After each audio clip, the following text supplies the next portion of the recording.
Kementerian Luar Negeri menyatakan belum ada kontak diplomatik apapun terkait rencana pemulangan Reinhard Sinaga, WNI terpidana kasus kejahatan seksual di Inggris. Juru bicara Kementerian Luar Negeri Roy C. Sumirat mengonfirmasi belum ada kontak diplomatik dengan Inggris terkait isu pemulangan Reinhard Sinaga, terpidana penjara seumur hidup atas kasus kejahatan seksual. Soal pemulangan ini di bawah tanggung jawab Kemenkokumham, Imigrasi dan Pemasyarakatan. Reinhard menjadi WNI terpidana kasus kejahatan seksual di Inggris yang korbannya mencapai ratusan orang. Kasus Reinhard sempat menjadi sorotan pada 2020 lalu karena divonis penjara seumur hidup di Inggris tahun 2020 atas kasus kejahatan seksualnya dalam rentang periode 2015 hingga 2017.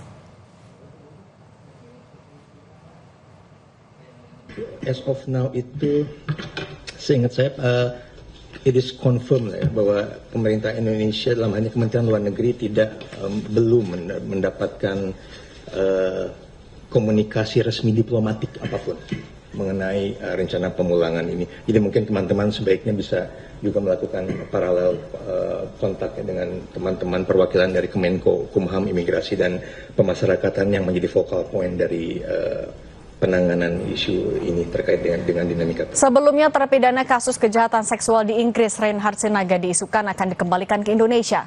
Menteri Koordinator Bidang Hukum, Hak Asasi Manusia, Imigrasi dan Pemasyarakatan Yusril Ihza Mahendra mengungkap sudah bertemu dengan keluarga dan permohonan pemindahan terpidana itu diminta oleh pihak keluarga dengan alasan psikologis dan kemanusiaan. Jika memang Reinhard dipulangkan akan ditempatkan di Lapas Nusa Kambangan yang dilengkapi fasilitas keamanan maksimal. Dan juga sedang berkoordinasi dengan Kementerian Luar Negeri, dan belum lama ini juga keluarga dari yang bersangkutan itu sudah datang ke Kementerian Koordinator kami, dan kami mendengar juga pertimbangan permintaan dari pihak keluarganya penempatan Reinhard itu di lembaga pemasyarakatan kita tidak kan harus dimasukkan dalam maksimal security.